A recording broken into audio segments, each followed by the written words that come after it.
Jordan Henderson is in Amsterdam to complete a move to the 4 times European Cup winners Ajax. Hi, good evening. Welcome along to the Transfer Show. We'll be live in Amsterdam in just a moment. Frequent visitors to Amsterdam, Tim Thornton, Mark McAdam here to take us through the day's news. Now, deadline day is just 2 weeks today. Jordan Henderson has his move, but what about Calvin Phillips? We have an update on the Manchester City midfielder. And there is live Africa Cup of Nations football right now over on Sky Sports Football. The host Ivory Coast looking to clip the wings of Nigeria's Super Eagles.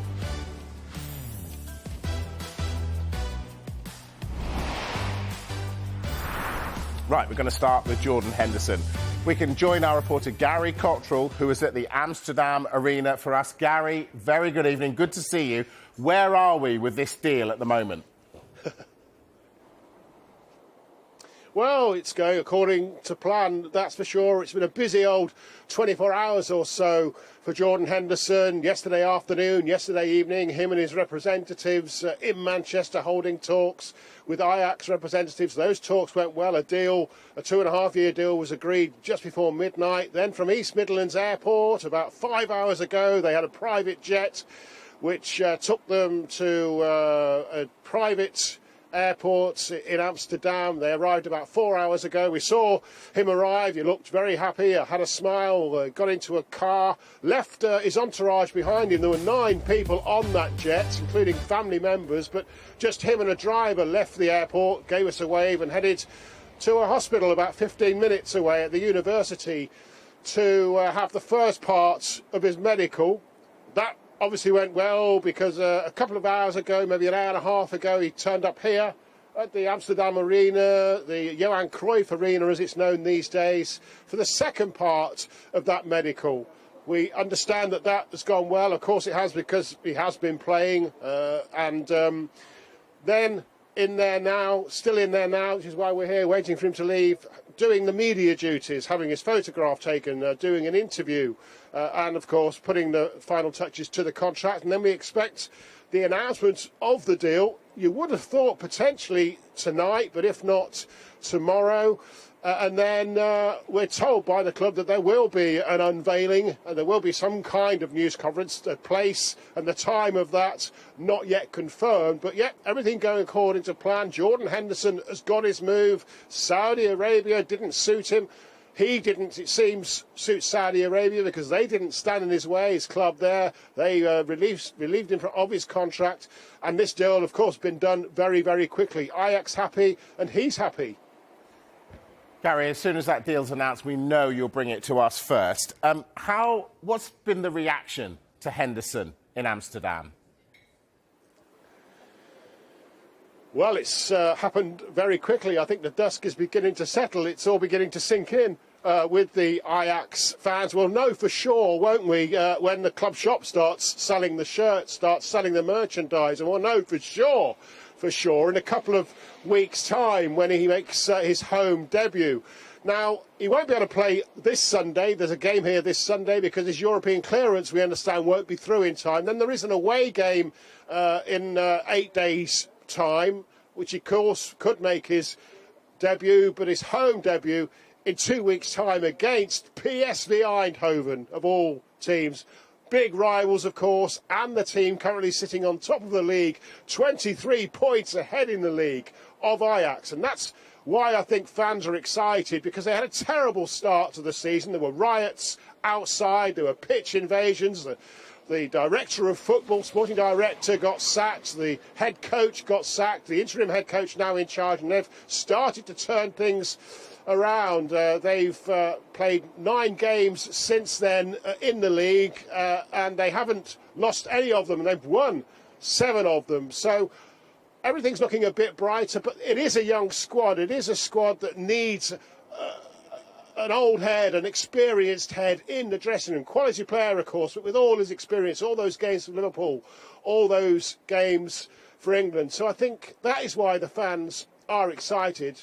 Ajax don't normally do things this way, do they? Certainly not in recent history. They don't spend big money on old players. I don't think they've ever signed a player as old as Jordan Henderson. Maybe one or two will do some research, but they've never broken their wage limit to the extent that they might have to for Jordan Henderson. I've been told by a couple of local journalists that Tadic from Southampton, a Premier League player, coming to Ajax, and the Manchester United player who came to Ajax, Daley Blind, two players who did earn just over the $5 million a year wage limit here, but we think Jordan Henderson is going to earn even more than that. Not what he earned at Liverpool, and of course not what he was earning at Saudi Arabia, but enough for him to feel that he's happy he can play football in a top European competition. Perhaps some people are surprised he didn't try and get one of the big 5 leagues in Europe, but he's near home. As I say, his family are here as well. He can get back to England a lot quicker than he could from Saudi Arabia. He was damaged, wasn't he, by that Saudi Arabia experiment that didn't work. His career was damaged, his reputation was damaged, a chance to rebuild that career ahead of the Euros in the summer. And when he does make his debut here in a couple of weeks' time, there'll be 54,000 fans, 10 times as many as December the 28th when he last played in Saudi Arabia. Gary Cottrell, live from Amsterdam. Gary, for the moment, thank you very much. So, Mark, Gary's telling us about the current situation. Why does Henderson want Ajax? Why does Ajax want Henderson? Well, two really good questions. Let's start with the first one. Why does Jordan Henderson want Ajax? And, of course, Gary Cottrell alluded to it there. The experiment, the experience, the opportunity to grow the game in the Saudi Pro League hasn't worked. His family hasn't settled. And he needed an exit. And he needed a quick one. And, really, there were only 2 exits for him. European football or the Premier League. Now, we know there were a number of Premier League sides that were interested in Jordan Henderson. However, they couldn't get anywhere near the wages that he would have required. So that was a massive problem. And for Jordan Henderson personally, he couldn't have really come back to the UK because he would have been subject to further tax on the money he'd earned whilst in Saudi Arabia because it had been less than 12 months. So really the only option for him was to head to a European side, and therefore Ajax expressed their interest. As we've heard this week, they broke the bank to try and sign him and give him everything possible. We know that Amsterdam to the UK is not a long flight, so his family are going to be either close to home or he'll be close to them, so that ticks all the boxes.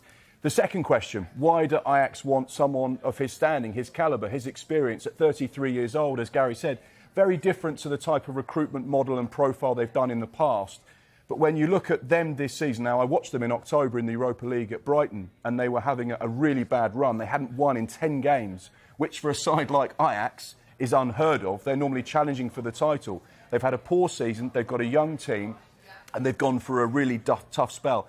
They've now won 6 in 8, so they've managed to turn things around. But you look at that victory in their last outing in the Eredivisie, they won 3-2, but their midfield 3 were aged 21, 20 and 19. So they've got a very young midfield 3. It was Kenneth Taylor, Benjamin Zahirovic and Christian Henderson. So therefore, Jordan Henderson coming into that group, to that young midfield 3, he'll add that experience, that know-how, and he'll just be able to help galvanise those young players and hopefully take Ajax back towards the top of the table. But Tim, isn't it a gamble? He's 33, as Mark quite rightly said, but if it doesn't go well straight away, Dutch Ajax fans will be going, hang on a second, why are we breaking our bank for this bloke? I think it's a gamble, but he's an experienced player. It's more of a gamble if you're signing a young player, but Jordan Henderson has played at the top level for a long time now. I think he'll back himself. Ajax clearly have belief in him. And let's not forget, at the end of the season, there's a huge incentive for him to perform because the European Championships are coming up, so he's got to go there and perform for Ajax. If he doesn't, he probably won't be in Gareth Southgate's starting 11 at the Euro. So I think it works for him. It certainly works for Ajax if he goes in there and delivers what they expect from him. And I think their fans are rightly excited. They're getting a top player into the Dutch league at a time when they need him. Interesting you say that. So Henderson's got his move, and hopefully for him it means he'll get into the Euro squad.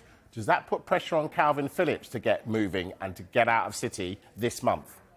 The big winner, I think, in all this, it's been a fairly quiet transfer window so far, but the big winner is probably Gareth Southgate, because he had Jordan Henderson playing in Saudi, Calvin Phillips sat on the bench at Manchester City. Neither of those scenarios were ideal for Southgate, but now he could have Henderson playing in a top league in Europe. If Calvin Phillips moves in this window, as we expect that he will, then both players will be playing regular first-team football, and that is a massive bonus for England. But as you say, it does put a little bit of pressure on Calvin Phillips because Jordan Henderson is now going to be playing on a regular basis in a good league. Calvin Phillips can't really afford to be sat on the bench at Manchester City for the rest of the season, and he wants to play as well. But I think it's a massive bonus and a big boost for Gareth Southgate and for England fans ahead of the Euros. There's almost that one midfield spot available. Declan Rice would play as the 6, as the pivot. We know that Jude Bellingham will play as the 10. So potentially one more spot in the middle of the park, and could be Calvin Phillips, could be Jordan Henderson. And like Tim rightly says, it's brilliant for the summer, and England fans should start to get excited.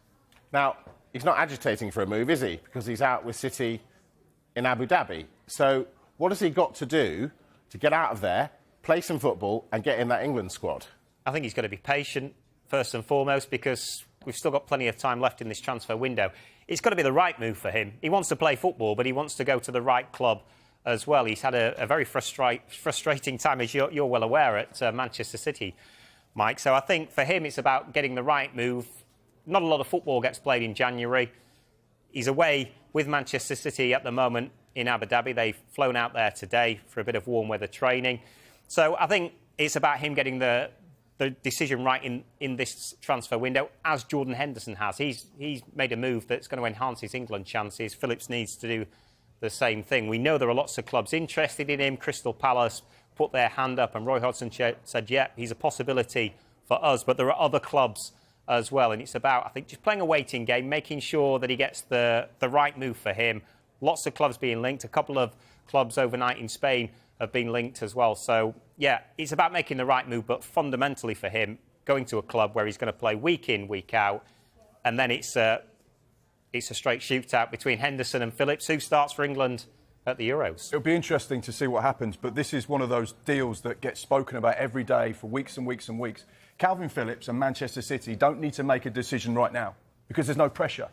But as you get closer to deadline day, then you have to make a decision. At the minute, everyone's just kicking the Coke can along the road because we don't need to make a choice now. But when you get to the latter stage of the window, if Calvin Phillips is still at Manchester City, that's when you've got to say, well, he hang has on. options, and it could be a complicated deal because of the loan fees involved and because of the financial restraints on a lot of clubs. So that's probably one of the reasons it's not been done yet. But I think he'll assess his options, pick the best one, get himself to a club where he's going to play, and then, as we say, Henderson, Phillips both playing on a regular basis, which is good news for England. Going back to Henderson, news of his now former manager, Steven Gerrard. What's happened there?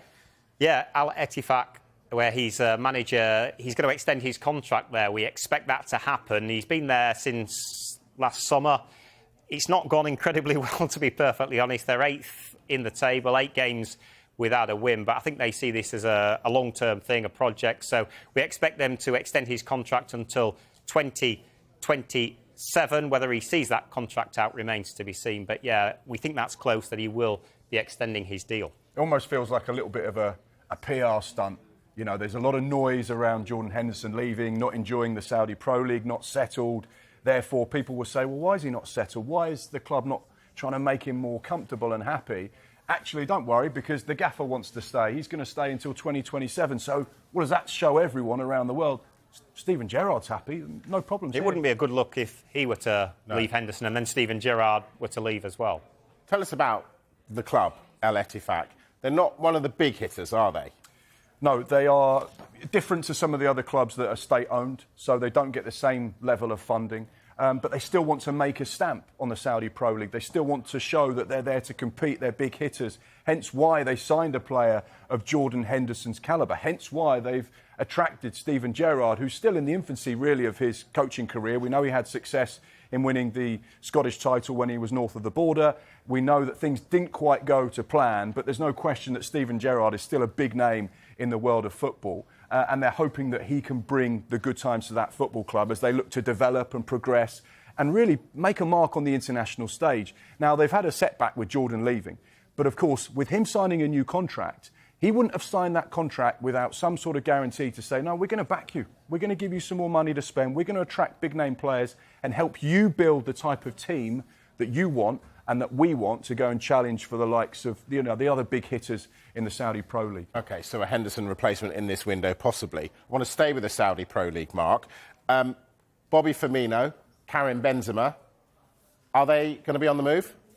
Very possibly. Again, it goes back to this narrative that some players haven't settled in the Saudi Pro League, some players are comfortable over there, and some players want to get back to the Premier League and European football. And these are two players that have been on the agenda for the course of the last few days, particularly when we're talking about transfers. We know that Roberto Firmino came back to Liverpool a couple of weeks ago to visit his old side.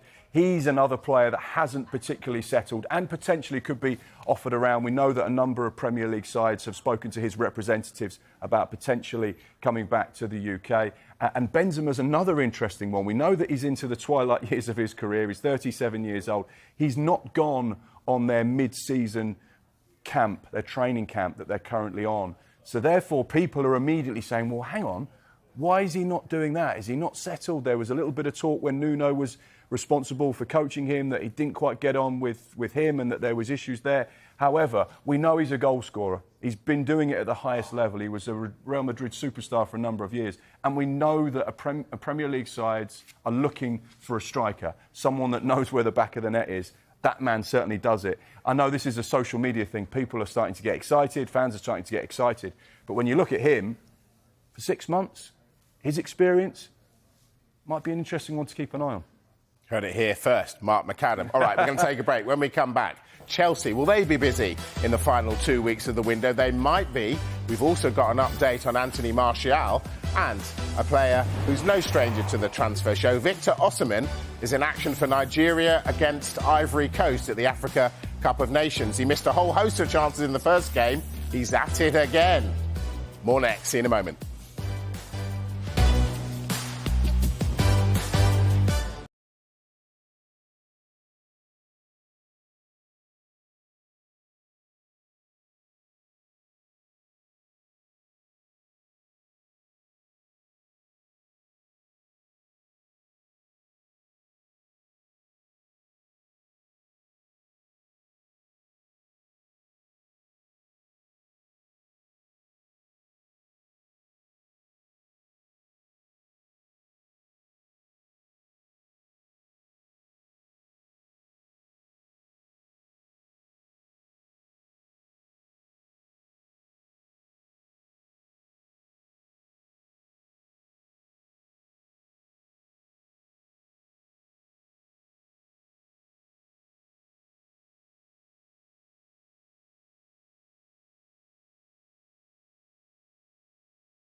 Hello again, this is the Transfer Show. Now, if you've been with us throughout this window, you'll have known that we've spoken about Anthony Martial pretty much every day. Now, reports last night, he was training away from the first team squad. That got people going.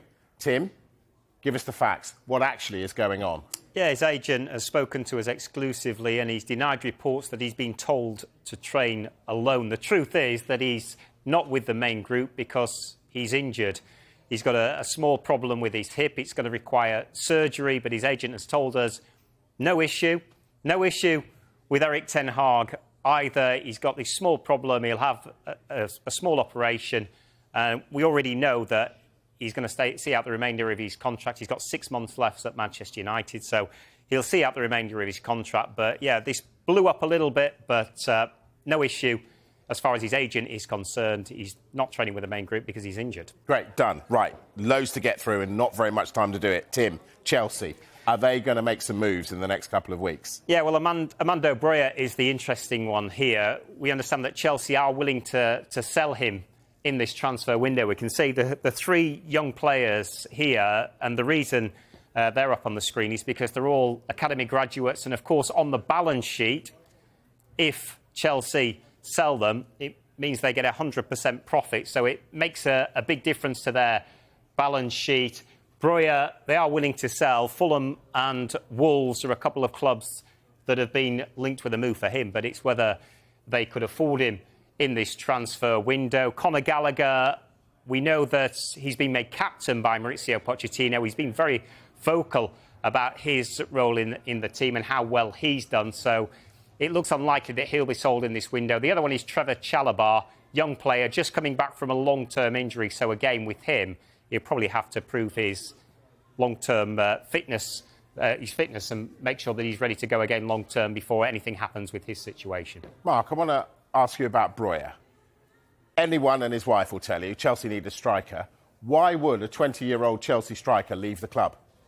Well, you'd have to ask Mauricio Pochettino as to why he's not playing him more. We know he's had a few injury problems recently. You go back to that successful loan spell he had at Southampton down on the south coast where he scored 9 in 39. That period between August and December, he was simply brilliant and looked like the real deal. And there were a number of sides looking at him going, is he the next superstar from the Chelsea Academy? A little bit quieter after Christmas, then went back to Chelsea and got injured. So therefore, he's not had the game time. This season, he's got 2 in 17. Last season for Chelsea, 1 in 18. So he's not been able to find that prolific form that we thought we'd see from his days at Southampton. He's only young, early 20s, so he's still got a lot of time ahead of him. There'll be a number of Premier League sides that are looking at him thinking, is he the right man for us? But as Tim touched upon, for Chelsea, it's a business decision. If they can offload him, now if you're to believe reports in the media that he's being valued at between 30 and 60 million pounds, that's the price tag on his head, that will scare a number of sides off. But a loan with an option or obligation, potentially could see that deal get done. But of course, once again, another academy player, 100% profit when it comes to PSR, the old FFP.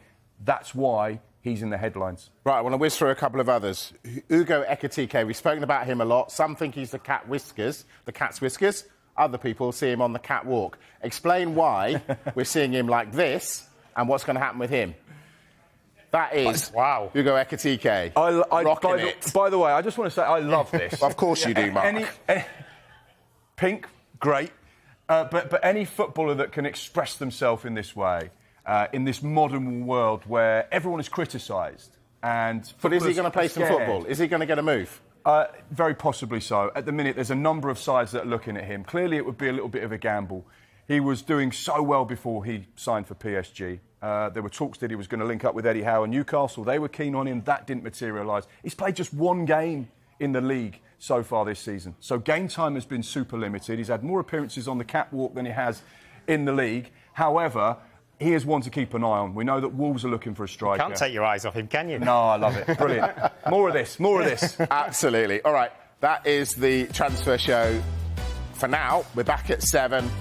Who knows? Will we be in pink fur? You'll have to stay tuned to find out. Sky Sports News is next. Thank you, gentlemen.